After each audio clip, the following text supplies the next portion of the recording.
Thank you, Mr. President. The first supplementary goes to you, Honorable Malema.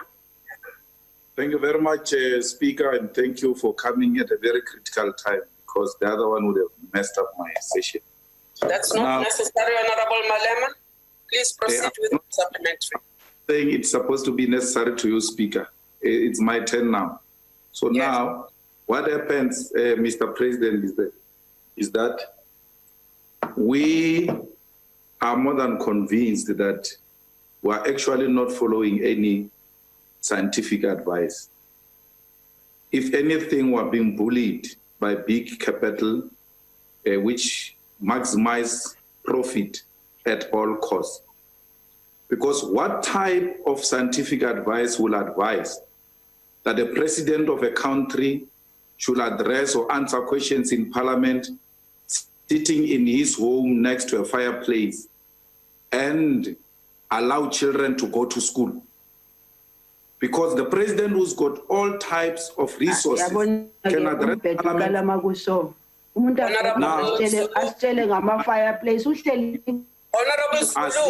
mute your mic. You are sitting comfortably in your own home as a leader of a country who follows science, and your science says take children to schools, to the streets, to go and fight this pandemic, while all of us are in the comfort of our own home. Mr. President, do you have any scientific evidence of how many people are going to die out of this pandemic? Have you been given an advice as to within a particular period of time we can expect that South Africa will lose so many lives, or we are just going as usual without even anticipating or knowing what are the expected infections and what are the expected death within a particular period of time? Because we know, Mr. President, that you are chasing only profits and not lives. You've got a history of sacrificing life in Marikana for profit. And we are experiencing it again now, where the lives of children are being... Honorable Malema. You should give us solutions and stop talking what you talk. Give us solutions. Shut up, where are the lives? He must stop insulting the president. Honorable Malema, hold on. He must stop it. Malema is also at home on the fireplace. Malema is also not in parliament. Honorable members,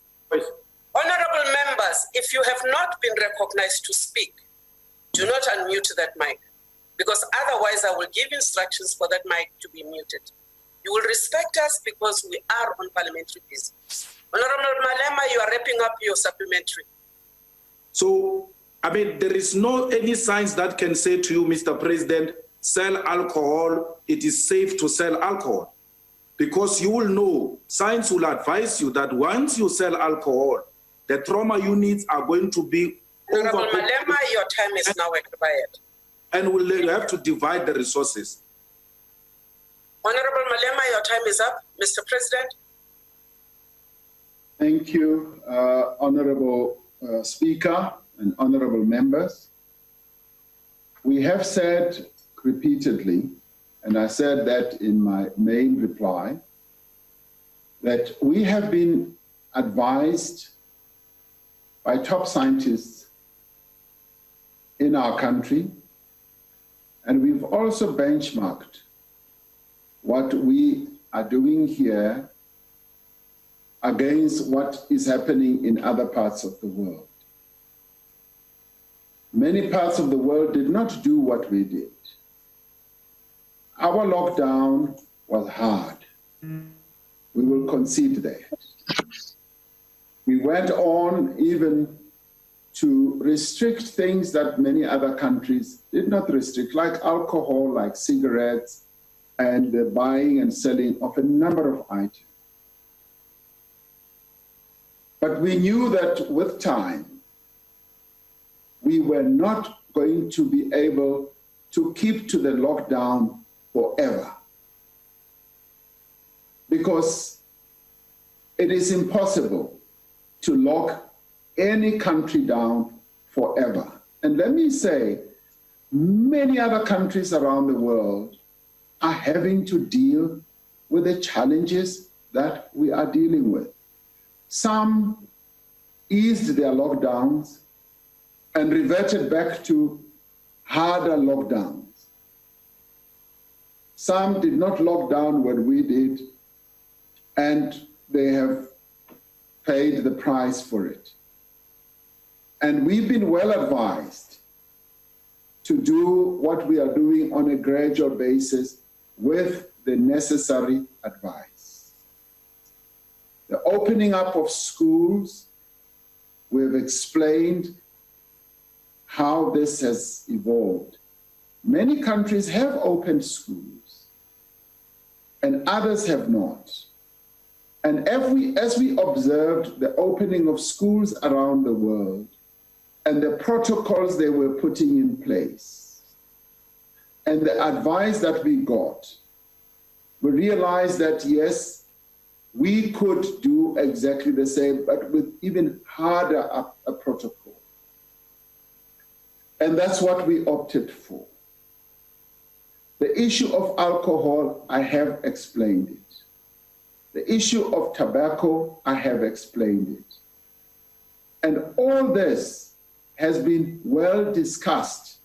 And let me even say that the discussions even ensued at the NEDLAC level, where labor, communities, and business are represented. Where as we moved from level 5, the consultations were quite broad, very broad and detailed, and backed up by the scientific and the medical advice. We were able to package all that and say we can move forward on a risk-adjusted basis, adjusting the risk. And of course, it is a risk. Like everything else would be a risk. But what I would like to reiterate is we've been resolutely committed to saving lives. When we took the decision for a lockdown, the overriding objective was to save the lives of South Africans. And that continues to guide what we do. It guides our actions. But at the same time, we've also said we need to preserve livelihoods.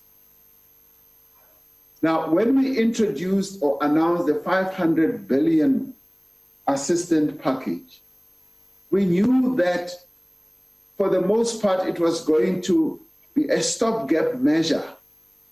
It was going to help to stabilize the lives of our people. It could not go on forever. And that is why even with the social grants, they were time-based. They were not additions to social grants, including the COVID-19 350 Rand. It's not forever because we don't have the resources. But we knew that we needed to act and to come in and support the livelihoods of our people. Now, there is no government in the world that can continue to support the livelihoods of its citizens having closed up that which gives them a livelihood, which is the economy. And we therefore said we would open certain sectors of the economy, as we have been doing on a gradual basis. And we've been seeking to do it in a responsible manner and moving from the very hard lockdown, which we knew could not go on forever.